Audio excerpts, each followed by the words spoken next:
This is higher homework. It's paper B. It's the non-calculator paper, and what we're going to be doing today is question 22. Okay, and it looks like a vectors question where I've got to find a couple of vectors in component form, and then I've got to find the size of angle BAC. So let's go ahead and do that. Right, first thing I'll do is find the vectors in component form. So remember the vectors for AB, I'll find that by subtracting the position vectors from each other, and that should give me the vector from A to B. Right, so let's go ahead and put in the column the vectors of these guys. It's going to be 1, -1 and 2, so that's just taken from there and there, and I'll just subtract them. So it'll be 3 take away 1 gives me 2, 0 take away -1 will give me a 1, and 3 take away 2 gives me 1. Okay, so there's the first vector that I'm going to be interested in. Next one is AC, so that's going to be C take away A. And I know when I line these up, the A's are going to be the same, so that's going to be in there, and then I'll just look for the C coordinates there, or the components for that. 3 and 4, just subtract them, so that should give me -3, that should give me 4, and just below that should give me 2. So there's the components, so that's the column vectors for AB. Okay, so that'd be the 2 marks for the first part there. Right, so find the size of angle BAC. Now this question has helped us by setting up the vectors correctly, but let me see what I would do if I wasn't given the vectors. So I would just draw something like that, and pointing away from the vertex, or from the angle that I'm interested in trying to find. And I know that the angle is BAC, so I would go for B to A to C. And remember, I always need to work out the vectors going away from the corner. So going away from there, I've got AB, but I've already worked that out. The question's helped me with that, and AC. So good, I've worked that out there.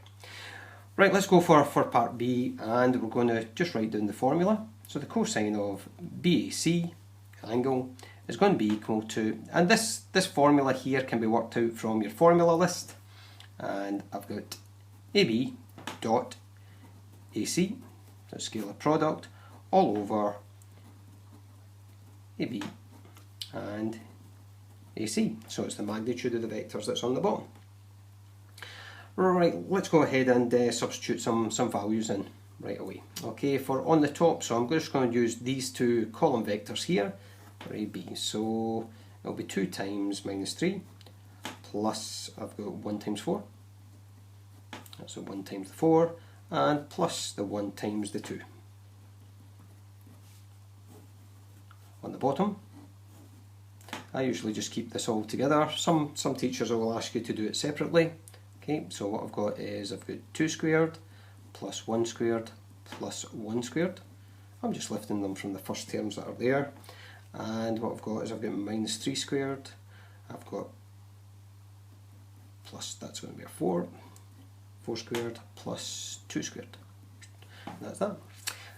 So when I work this through, what I've got on the top, so I've got -6, I've got +4, +2, and I'm going to be √6, and that's going to be √29. So on the top here, what I've got is, I can see here that the top's going to be 0 on the numerator,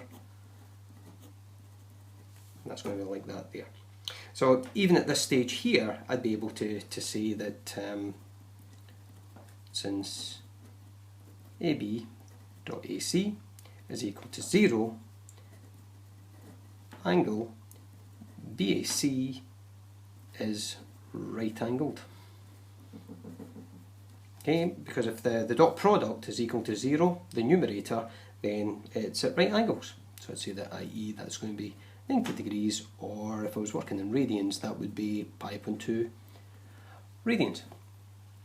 What I'm going to do is I'm just going to work it through just to see it to conclusion. So what I have here is, what I'm working out is the cosine of BAC, so that is equal to 0, you know, anything 0 divided by anything on the bottom there on the denominator is going to work out to be 0.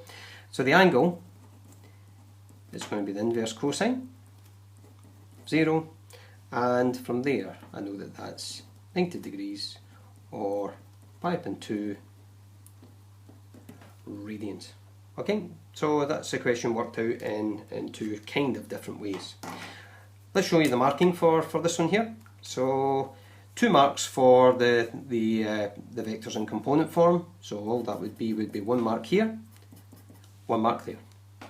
We'd then get a mark for setting up the formula correctly, or if you're just substituting it in, I would accept that today.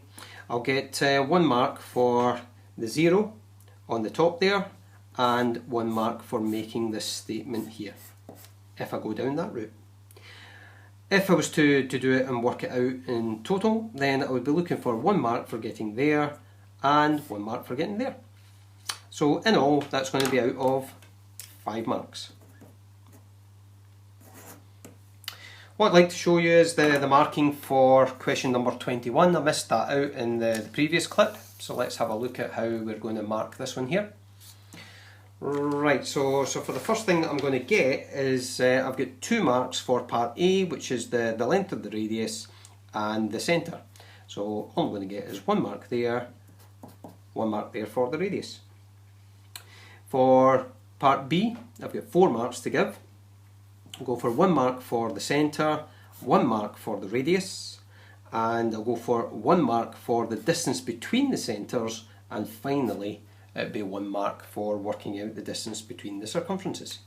And that there would be a total of 6 marks.